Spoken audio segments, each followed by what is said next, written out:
a couple of minutes.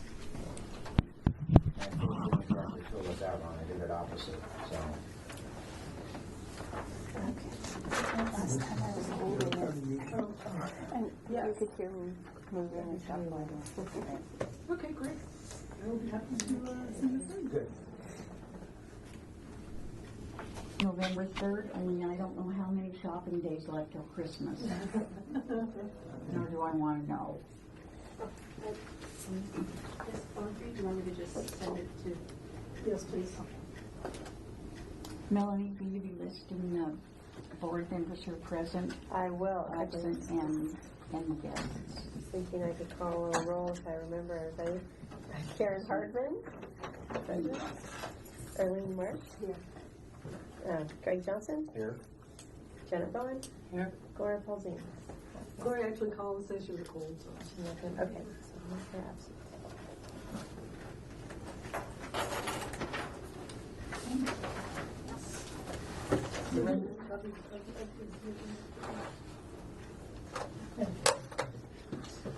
Have you read the minutes that were on the computer?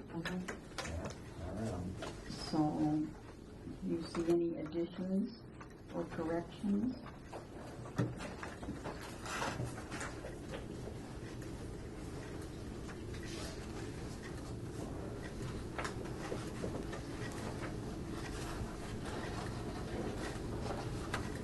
No? Nope. Do I have a move to approve Yeah. the minutes? I would move to approve the minutes. Second. The minutes are approved. Are there any additions to the agenda that we should write down right now? Well, sounds like one we already did, which was getting the floor room. That will help. Indeed. That'll help Yeah. a whole lot. Give us some more space. And I sent Anna some other things that I thought about. One is whether we have a disaster plan or not. Yes, thank you, and I did not, I didn't put it in the agenda. Because So unfortunately, we'll put that on there. unfortunately, it wouldn't surprise me if the upstream people have not rebuilt their earthen dams. And if we have another really wet period of time, they could break and flood us again. Personally, I'd like to find out whether those dams are legal. And if not, maybe have the county take action to have them removed. That's when you get to turn around behind you and ask Mr. Elliott to check that. Well, they'll be probably out of the city limits, would be my guess. I know they're upstream on Wade Creek. And I didn't realize until later that that's what happened. That when those broke. That was like part of it. Yeah. I mean, obviously lots of water besides. Yeah. Lots of snow melt, like 5 inches of rain. Right. The pond became obstructed, so they wasn't able to drain. Mm-hmm. So that was what really caused the pond to flow over the banks and into the library. But also there was water coming from across the street from the snow melt across the parking lot and into the. So it was kind of a perfect storm of things. Yeah. Yeah, and I understand, and I'm not sure, Bill, how much you know about it, is that the water system to control the pond is rather primitive. That's what I hear. When you say primitive, it's old, yeah. But It's like boards or something? It's designed to work. The boards really weren't the issue. The whole thing was when it became obstructed by the grate. And if that happens again, they're just going to cover it out and clear it. Is there like a lock or something that you can open and close? There's a grate there that just basically needs to be removed if it gets clogged. And so Tom's ready for that right now. He's got a plan of about 5 different areas in town to hit if something like that ever happens again and make sure that they're cleared. Because those five or six areas, however many there were the cause of the real issues. And so as far as what comes in from the county, I don't know about those dams up there. I wasn't aware of that. That's what I heard. There were dams up the hill. Most of our problems were just caused by our own systems backing up and failing. So we think we've got a handle on it now. Okay. It's amazing what you can learn after the fact. Yeah, I was really kind of surprised this year that the water level was so low. Yeah, they just kept it down low all year. I kind of badgered them about it. So that they removed all the boards. sometimes water is not being artificially, the level isn't artificially raised or higher. I was just so worried if it rained a lot again. Right. I don't need that. Nope. So if you have a disaster and emergency action plan, and you can pass that around. Oh, okay, great. And we have documents from FEMA, their standard checklist for business recovery, and protect business records and inventory from FEMA. We have that information. So I can actually just pass this whole folder around if you like to look at it. Okay. Some years ago when you were putting that disaster plan into being, doing all the planning, we thought that the water could get up to the fire department, but it wouldn't go any further up. So too bad for you if you lived on the river, but if you were up a little higher, you were going to be okay. That didn't seem to work under these circumstances. So I don't think that's been looked at for a long time. And probably shouldn't. That's probably something the city should get put together. We hope. Are there any other additions to the agenda right now? I sent some to Anna, but one thing I'd like to have us look at is that I'd like to see this meeting recorded and filmed and put online as Parks and Rec does. And if there isn't a camera in the floor room, we could probably get Cascade Utilities put one in. There's not. May I speak? I actually want to volunteer to do that. I have both audio and visual recording capabilities. And I was wondering if I could get permission. Okay with me. Sounds great to me. Yeah, and the other option is just meet in the council room and use those facilities. Yeah, we That's could. where everybody else meets. So but yes, it can be done. It's a matter of doing it. And then do we have to trade with somebody and say, okay, we'll watch your Recreation and Parks meeting if you'll watch our live. I've never even turned that channel on. There are people in the community that do watch these programs. Right. That's right. We hear from them every once in a while. Oh, Well, the other advantage of having it recorded is that it's easier to really keep track of who voted for what and that kind of thing as far as doing minutes. They also run those on a regular schedule throughout the week. It's not just like when it's happening, but you can actually go back in at other times and watch the programs. well, that will be something to look forward to. I would hate to miss any of them now. It will make the reality star. We have our own reality show. All right, it's time for public input. The rules are always the same. It's 5 minutes per speaker, 15 minutes per subject. You give your name and address, and we listen. I will be happy to go first. My name is Barbara Bartel. Most of you know me. I've been involved with the library for about 20 years. First as a patron, then a volunteer, and I've worked here for 8 years. But I attend the meetings as a private citizen. I'm not invited or paid, or I'm not here to provide any information other than to more like gather information, or what I like to do if I have anything to add, if I hear comments or anything like that from patrons and I know they're not going to come to the meeting, then I like to maybe bring that before you guys. But I'm also excited about starting the new strategic planning. Thank you. Yeah, that sounds good. Well, shall we we're going to get to the strategic planning, and you have something for us, don't you? Well, my name's Craig Bartel, and in addition to being the LDAC, the Library District Advisory Committee representative, I'm also a citizen. So I from citizen input,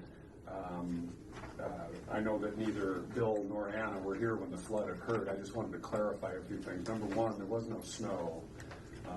We didn't have snow on the ground at that time. It was caused by a large isolated storm that occurred right here and just sat right over Estacada, mainly up towards Garfield, and just dumped.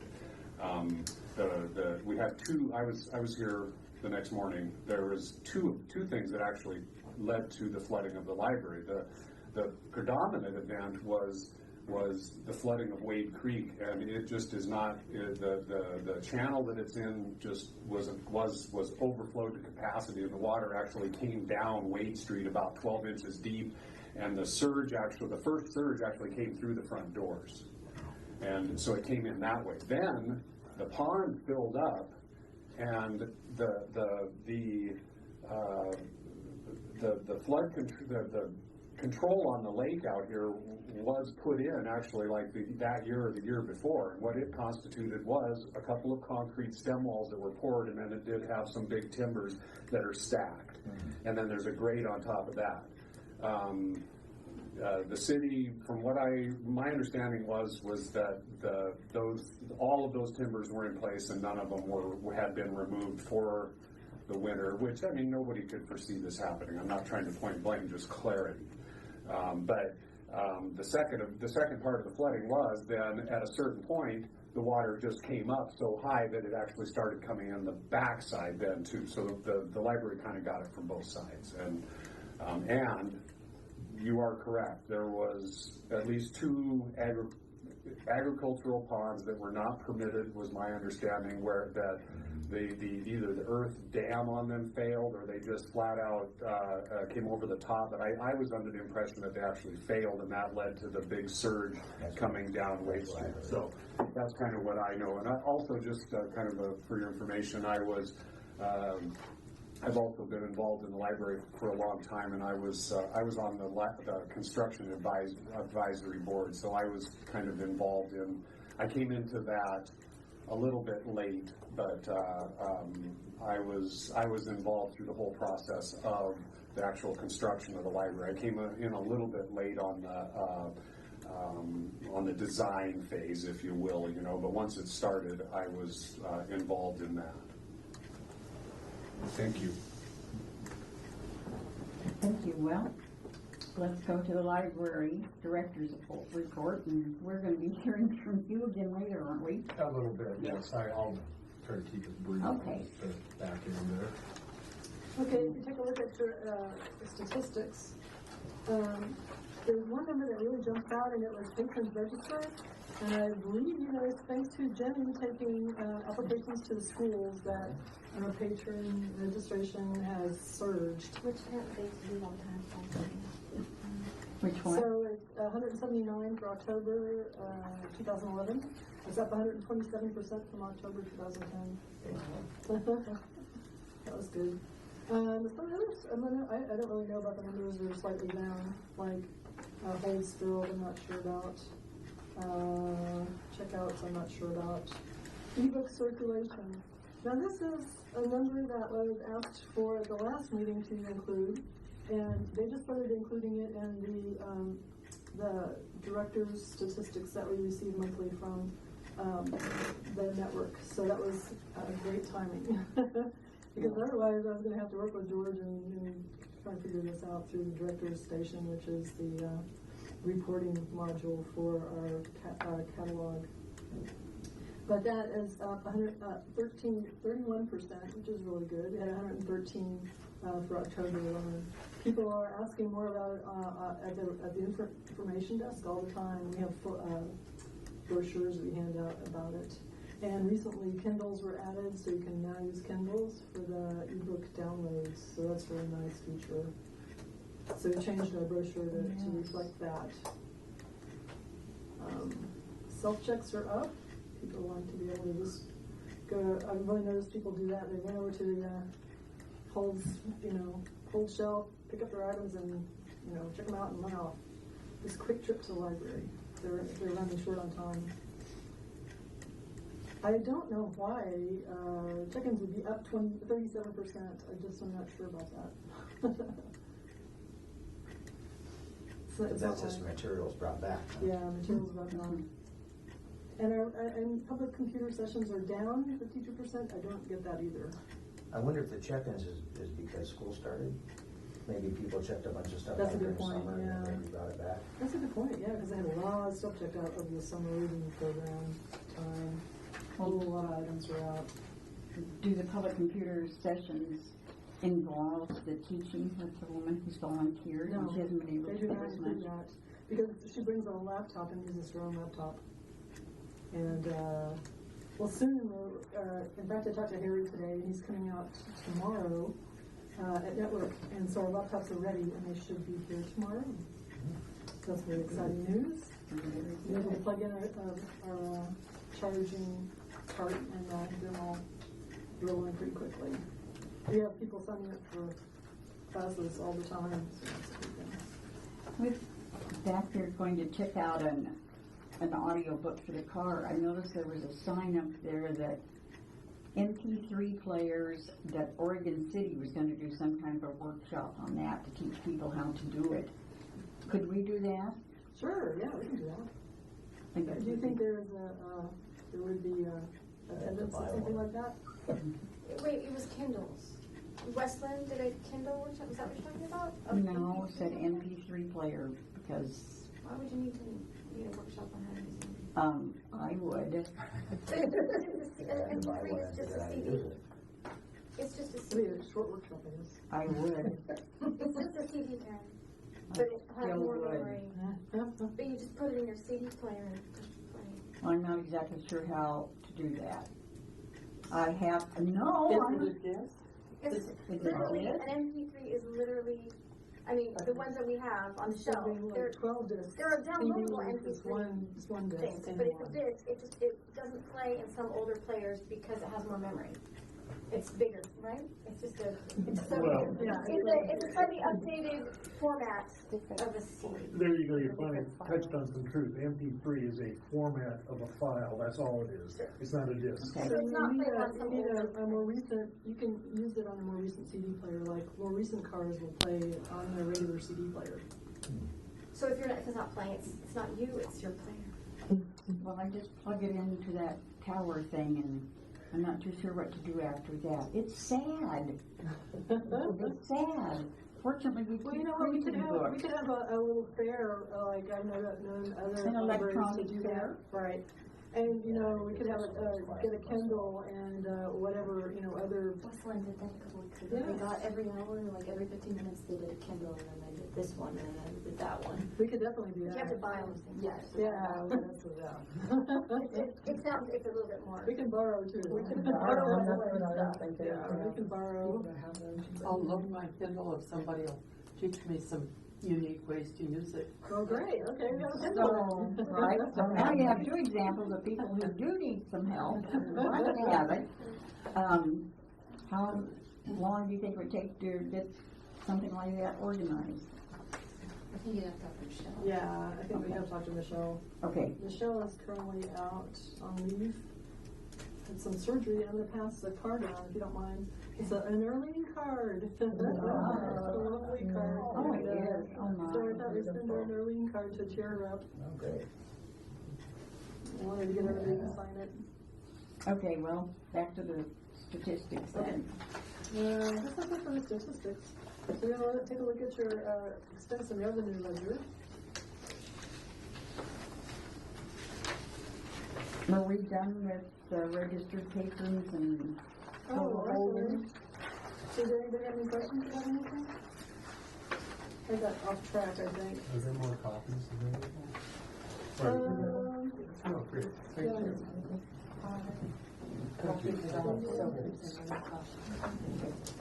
Is it really good?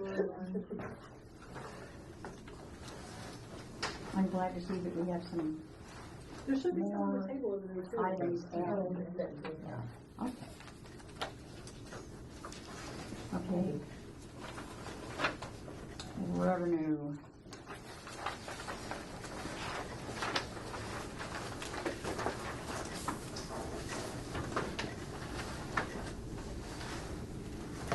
So,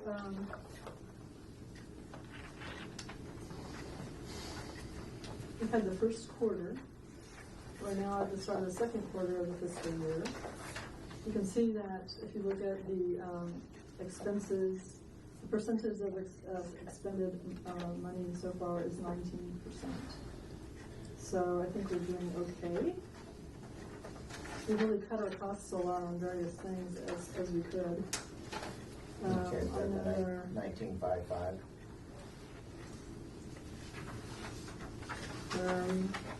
Is that this figure here?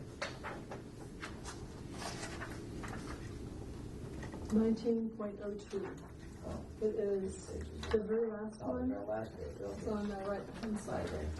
That is the percentage of that's the entire budget for all budget lines, the expended amount. So, does anybody have any questions about any particular budget lines?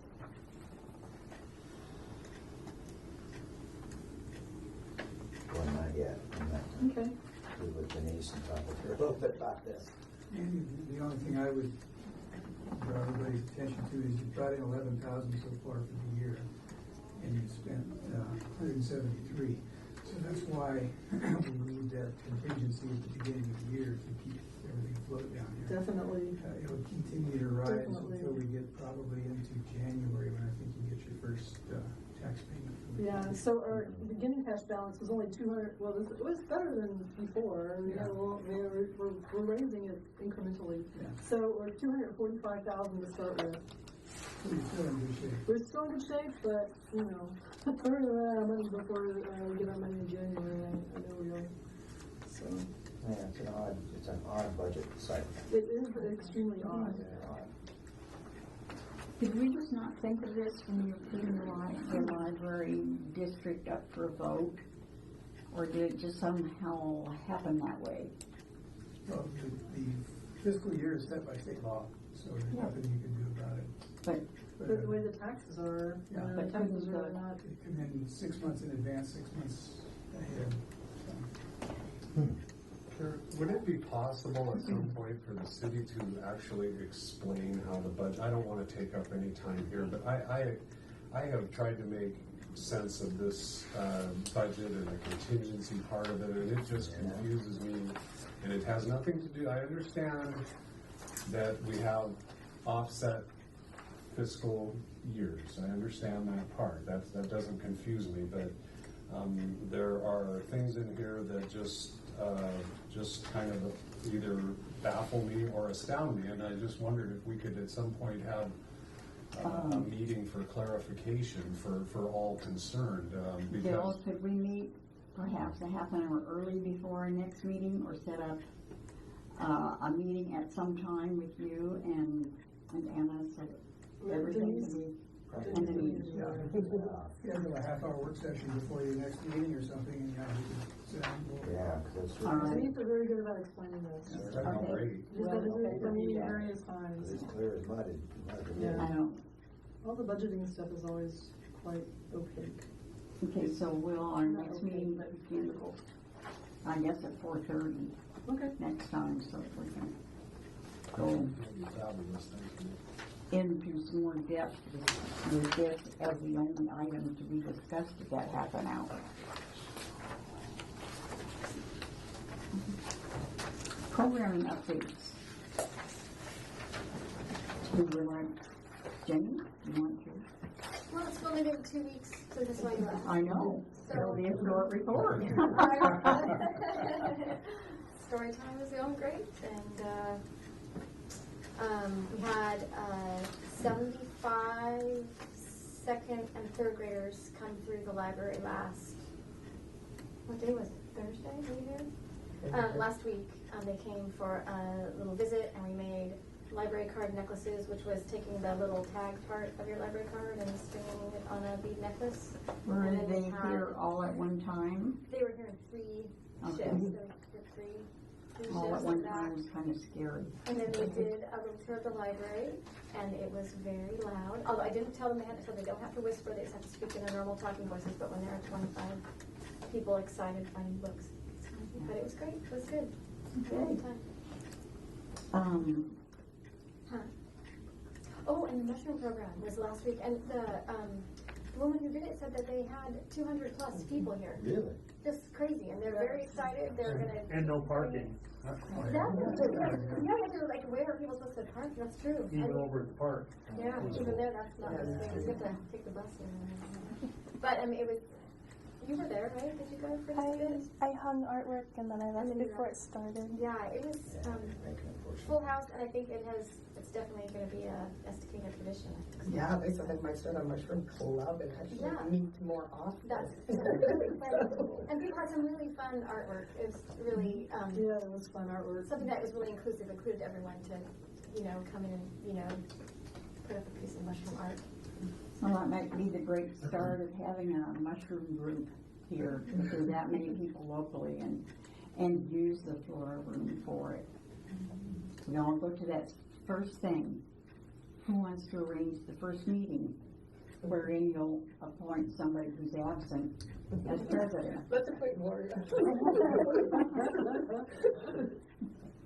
Oh, and as I brought up the last time, we do have the property across, no, we don't, Parks and Rec does, the city does, has the property across the pond. And that might be kind of a neat place to have a mushroom garden. So definitely be coordinated with the city and Parks and Rec and that kind of jazz. That could be a great thing. That's Well, good. it's good to put you guys on the map too. I mean, you're on the map for mushrooms, but to have it actually be like grow into Grow into mushroom regional festival or Yeah. the go-to place for mushrooms. I mean, how can you lose with a festival of the fungus name? You know, that's pretty fine right there. So when Michelle gets back, we'll see if we can get together and see if we could add one more task to her list to get this group started initially. A mushroom group? Mm-hmm. Oh, I think that wouldn't be her role to do. I think that the library is the place to hold it, but the mushroom people, they will start their own mushroom group. They might meet here.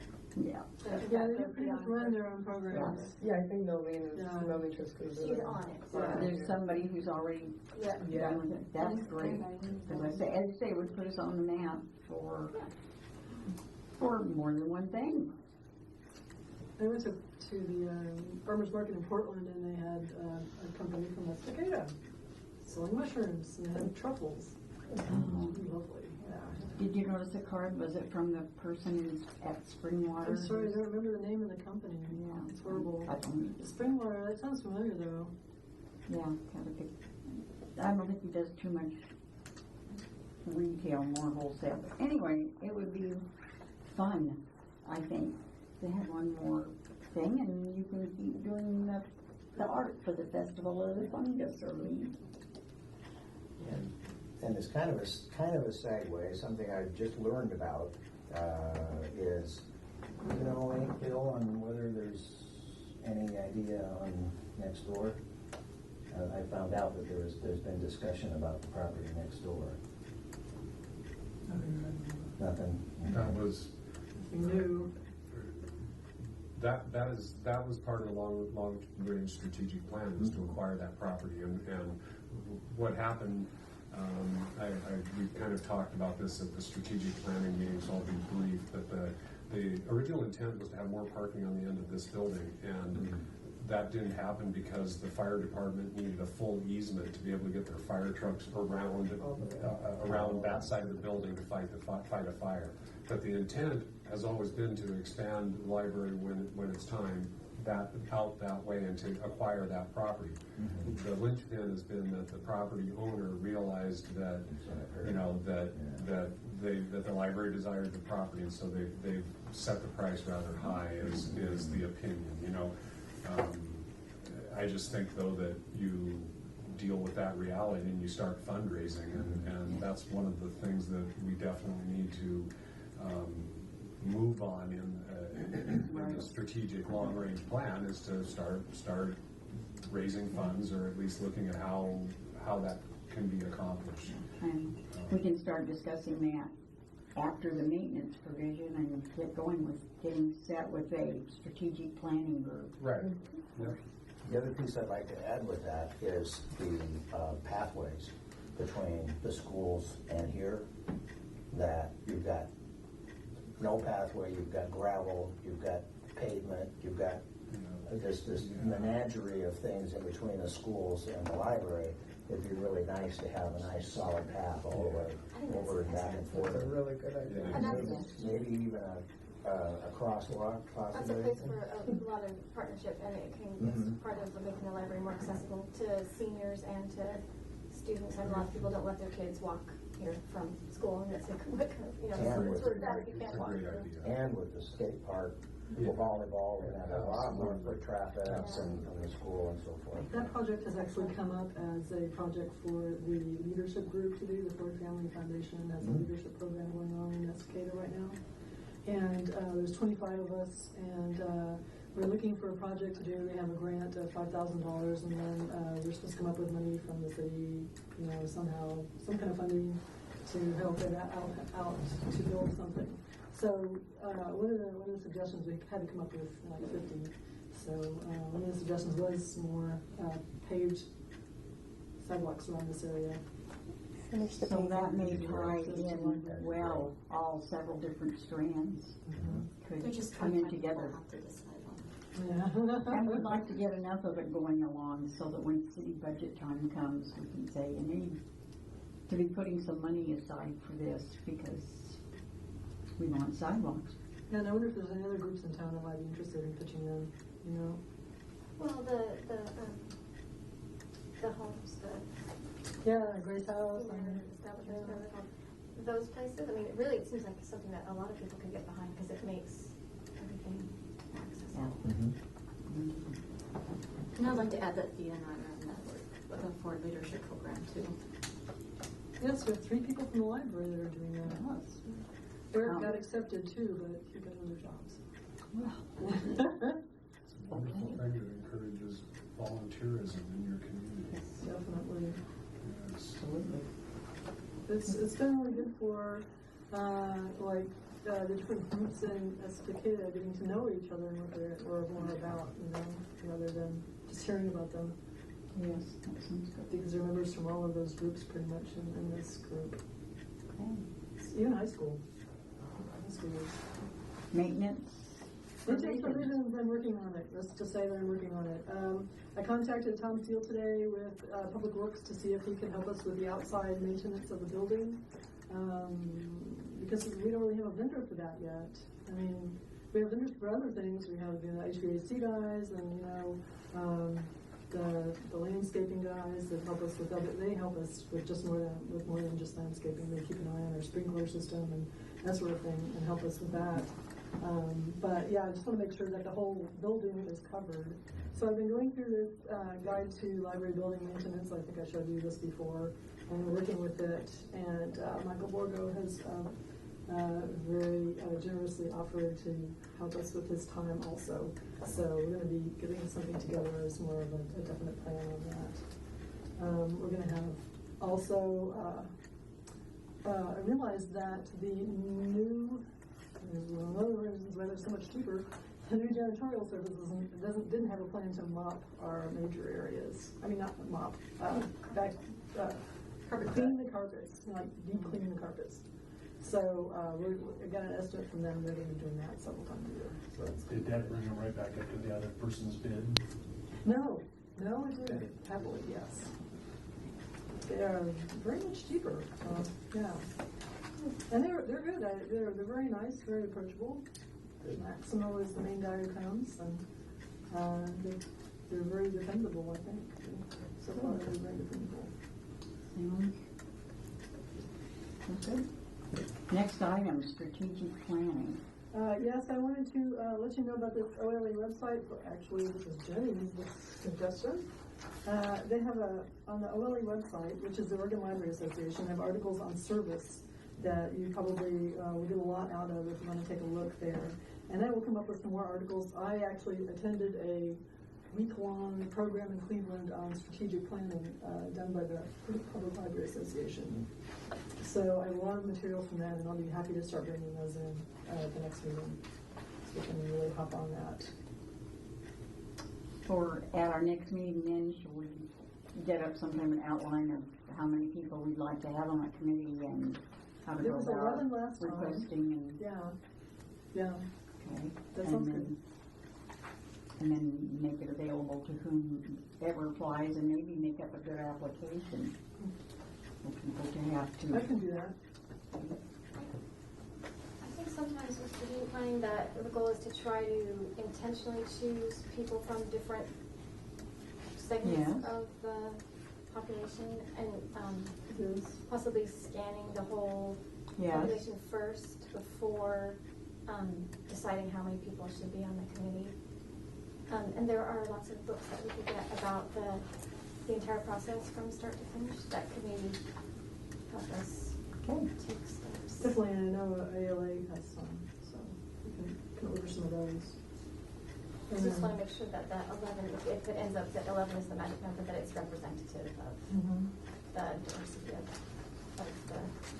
the entire service area, because we're responsible for more than just Estacada.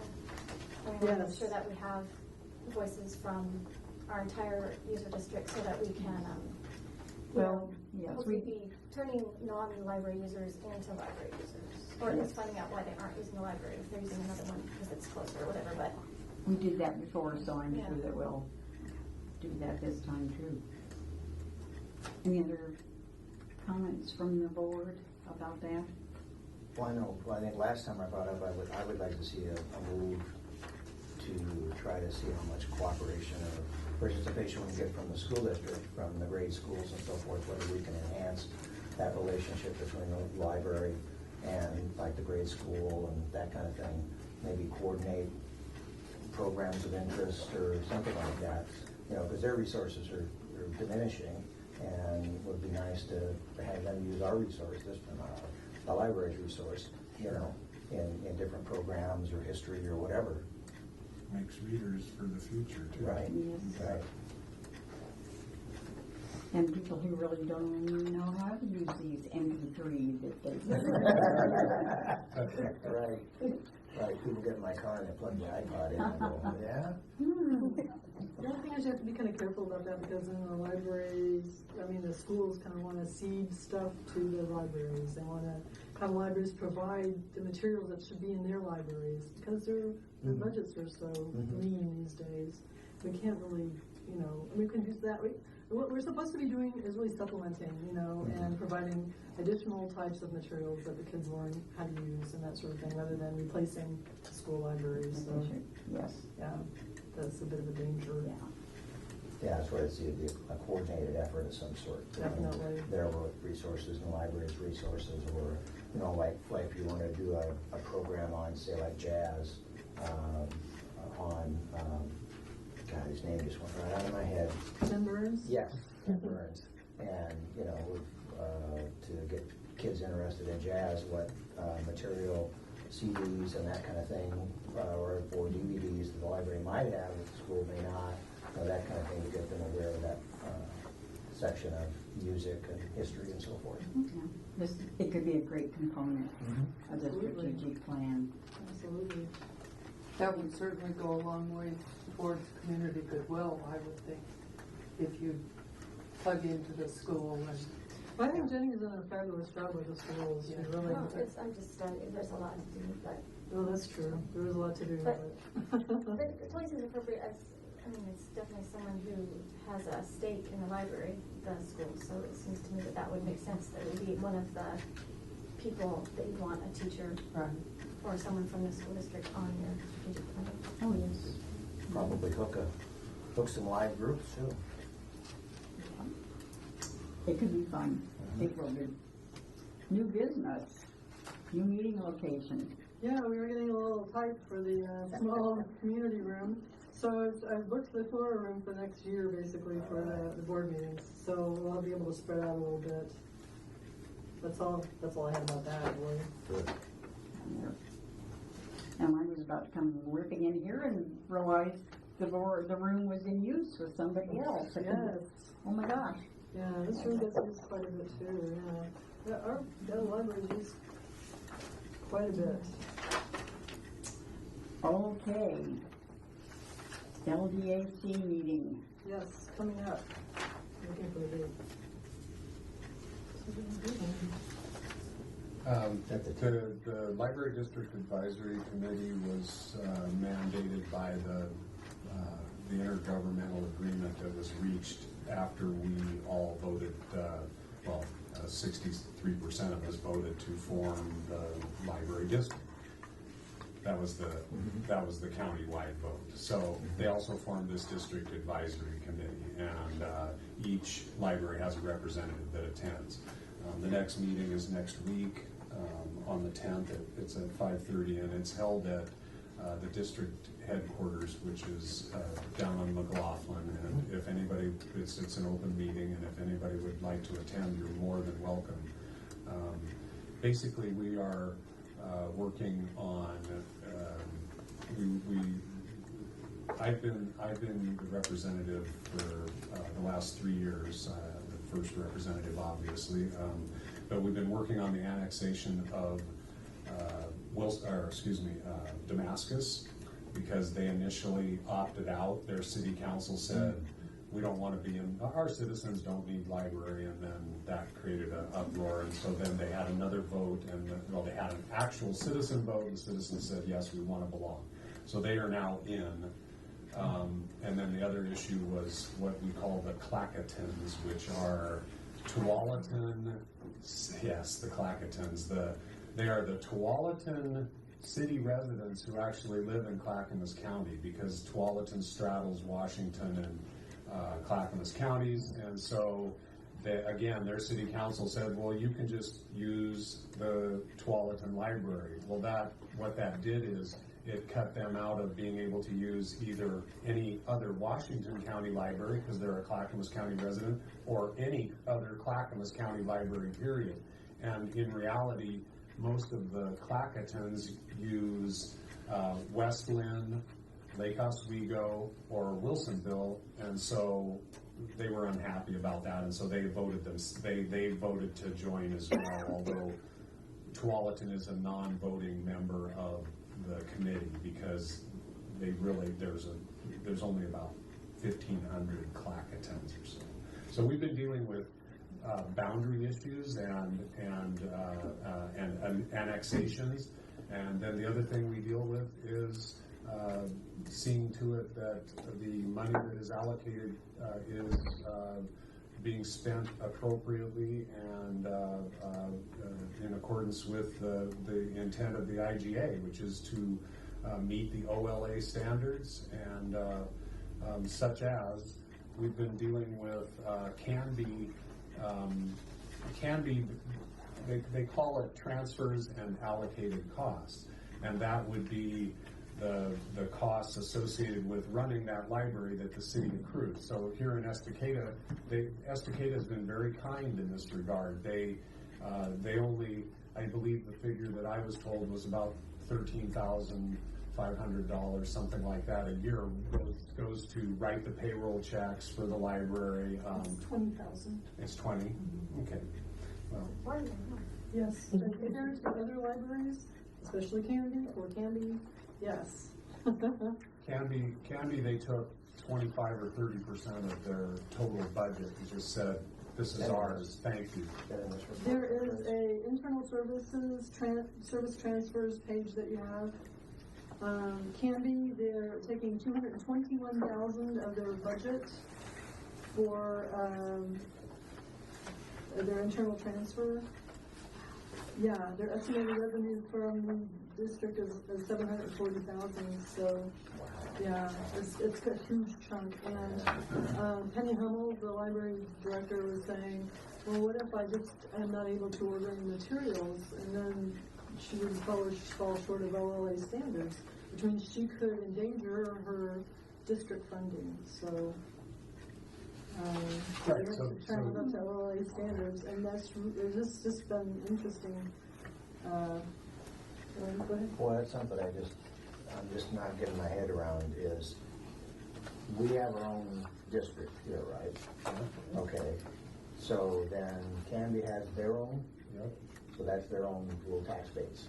What it is, here's what it is the way it's been around 3 years, ours, this one has? Since it's a little over 3 years. Over 3 years. And what they do is they formed, like our district, it's not just the city though.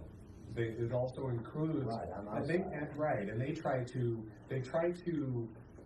you know, they try to include everybody that would use a given library, but obviously there's issues there. There's people that use our library that actually pay taxes to Sandy, and probably vice versa. And so it's a best guess approach. And that was something else I was going to cover, is that we're getting ready to start dealing with the 2010 United States Census could potentially change the formula for the distribution of the money, and because based on population served, it could go up, it could go up, it could go up, it could go down, because it's based, you know, they're counting heads, and it's how many you have in your district. But they basically have lines drawn, and the county is attempting to not be involved in running a library, the day-to-day operations of running a library. They're closing. Hoodland will be closed and basically folded into Sandy. Town Center and Oak Grove will be closed, and they will basically, Oak Grove will be taken up between the Milwaukee Reading Library and the new Gladstone, and what? Oh, I was thinking, okay. And what else? I was thinking Sunnyside Library, but that's where. Well, and then, yes, and also, yes, that's correct. And also Sunnyside is going to get a new library, which will be it'll be actually Happy Valley Damascus. We'll share that one, but that will be that. So what you have is then you have city or cities that are running each library, but the district, like as an example, Estacada, there's the 2,500 citizens approximately, and it's probably a little more than that, inside the city limits, but our district is based on 19,000, almost 20,000 people. It's 19,000 some odd people, you know, that are in the library district itself. And so that's how the population served is determined, and then there's a formula for distribution of the tax collected based on that population within each district. Yeah, that's some of the stuff that there's just taxes that from assessed value of property in this area, and then there's also the population that we serve that count towards the money that we get from the district. Yeah, because that really, because right, the library employees are city employees. Yes. But the district is county. Yes. So I know, confusing. Yeah, it is. Well, it is. I mean, it seems like they ought to be regional employees, not city employees. Because it's a regional tax base. Indeed. This was all hammered out. This is the difference between how elections are perceived, because many people perceive the election as well, that like as in the LDAC, it was perceived that this would be a citizens advisory board. Well, as it turned out, once the election passed, they had this intergovernmental agreement hashed out. Well, that was just the city managers. So the unincorporated areas, such as myself, really had no elected voice. But the city managers and the city attorneys sat down and said, they hashed out this agreement on the rules and how it was gonna go forward, and that's what we are now all tied to, is that. Ultimately, we are just an advisory committee to the county commissioners, who are actually they are the actual library committee, the district library committee. We are just an advisory committee to them, which seems somewhat unusual. But what you have is, you know, like in our board now, there are members. So the city gave this. One of the things hashed out in the IGA was that the cities could appoint whoever they wanted to be on the LDAC. So you have, and many of them, close to half, appointed their library director. Well, some of these library directors don't even live in the county, which seemed odd to me. But that was. See, there was disparity between what was voted on and then what was actually hashed out. You know. So, but that's what we do, and you know, I just want to say too that I'm really excited about the new board, and I'm glad you guys are on board, and thank you very much for volunteering, and I hope you've all had I don't know if you've been given a copy of our public library bylaws. I just got one. Good, great, because it really illustrates the position of the board. The board, you guys are in charge. You are, and you are the ones that ultimately are going to provide guidance for all of us,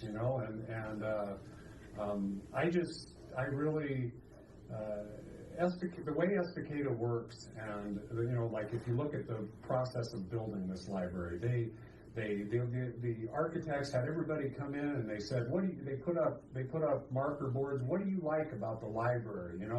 Well, the people love these open beam features and the lights and the fans and so these things, this is the bottom up public input type of management and approach rather than top down, and that's how Estacada works, and I love it because that's why I'm excited about moving to a larger room. The more citizens we can have involved in the process, I think the stronger we are. And I just want to say, I know it's probably a little overwhelming for you guys with especially once you read this, all the things that are tasked with, but there are citizens out in our community that are willing to jump in and help, that have expertise on budgets, that have expertise on building management, and we're here to help. And we would love to form subcommittees and get involved and really make this library just we feel we have the best facility in the county, and we're just really excited about it. I'm pumped. It's great. So thank you for volunteering. Thank you for being on the LDAC committee, because I think it sounds awful. Horrible.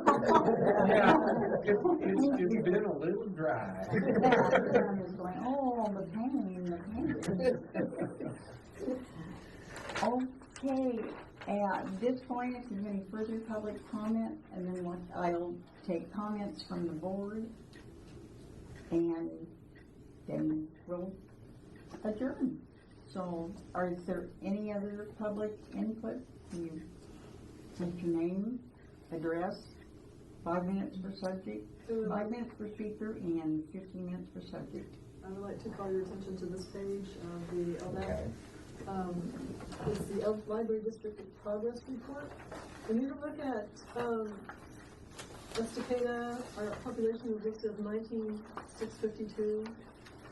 We exceed the threshold hours per week. We are open 65, while the threshold is 40. We exceed the number of FTE staffing, 6.9. We're at 7.75. Is that full-time employees? Is that what that means? That's full-time equivalent hours. Yeah, so it's just you add up the hours work. That standards based on the 19,000 figure. Is that where that's coming from? As far as how many staff? Yeah. Based on that population. That one is from last year, Anna. That's the one you have there. The one that was filled out last This was the one year. that was sent for this meeting, though. Oh. Yeah. 2010, 2011, it says. Yeah. Professional librarians, we have almost 3, which is amazing because for library, a community this size is only 1. So we exceed. We count the. No, our FTE is not 3; it's at 275. I know, but you can't count me. Yes. No. Yes. Because I don't get paid librarian salaries. Well, you can't count it. You don't get credit for that. Sorry, guys. True. You don't get credit. We may need to discuss If that later. with my position, we're a librarian position. Yeah, you're right. Then you can count. You are a youth services coordinator, so Right. yeah, So- you're not a No, librarian. no, it's something but that. Yeah. No, but it would just You're change right. the figures for the full-time So, employees right, as the opposed raises. to the librarian. Yeah. Right. Okay. The collection size exceeds also. So that's all I have to say. Just want to let you know we're doing good. Yeah. Johnson, do you have a comment that you'd like to make before we adjourn? The only thing I'd like to get my head around at some point is, in reading the little blue book, is the process of looking at the materials. I think there's a 20% a year is supposed to be reviewed or something, and then what happens with that material. Okay, so we look to see, basically, it's a kind of convoluted process. We look to see when it last circulated, and if it did not circulate in the last 2 or 3 years, we know that it's probably something that was very popular and was read quite a bit for a while, and then just everybody got done with it and moved on. Or it could be something that is out of date, like say medical materials. You want to be very careful to keep up on the medical materials, especially. So it really depends on the area of the collection. But so we take a look and see, does it need to be replaced? Does that title need to be updated, or does it just need to be replaced? It like say it went out 80 times, and it's just beat up. Do we just need to replace it? And so we do that. And if it's something that is a popular kind of material, like gardening stuff, and it's maybe a gardening technique that was really popular 5 years ago, but it's not anymore, we just kind of update it with another gardening item. So it's really a process that we go through, and one of the first things we do is take a look at the condition of the materials. It's well loved and beat up, and it's been out 80 times, and we replace it. But if it's something that's just not going to be going out again anytime soon, or even at all, we maybe find something similar, or we just apply that money to some other area of the collection that that needs it too. Does that make sense? Yeah. I guess my concern is libraries are supposed to be repositories of historical material. Not so much. No. Archive. It depends on the size of the library and the type of library.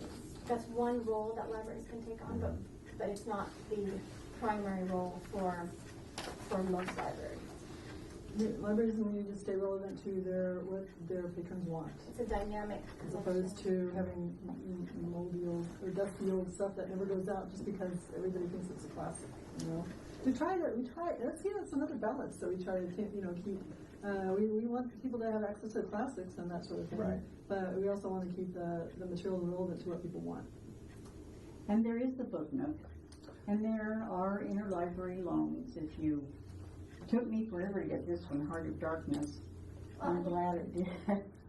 Doesn't look like that much fun to read. Right, but for example, if you wanted to do a focus on jazz, you wouldn't necessarily want to empty your cupboards of jazz CDs and so forth. Like I picked up Sonny Rollins and Tom Grant down at the Book Nook that were library material. Publicly funded, purchased property. Well, again, it's the issue of you have a certain amount of space, and so if you can be a repository and have a static collection, or you can keep changing things, and there's always the decision that you might not have made, and that's totally valid. That maybe something was weeded that is unfortunate for some reason, but it really is such a balance because we can't keep everything, and there's so much published and so much put out all the time that it really is a dynamic, it's a constantly moving collection, and there's a lot of judgment in there that would be different, I guess, based on the individual too. And it would also be a condition issue.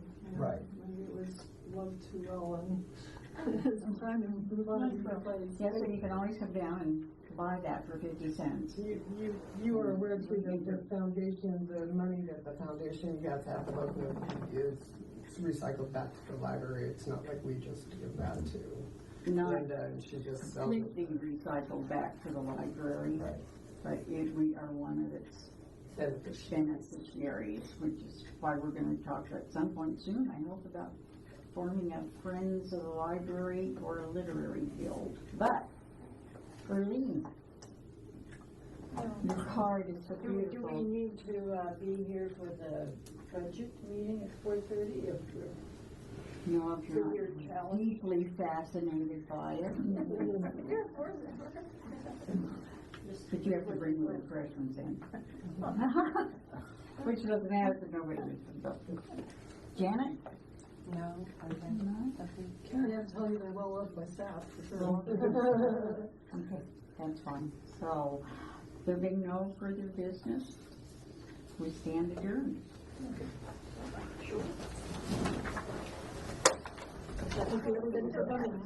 Right. You know, what some libraries do that are beside too is they, end up counting like a special piece, so you're counting like a special piece, so you're counting like a special piece, so you're counting.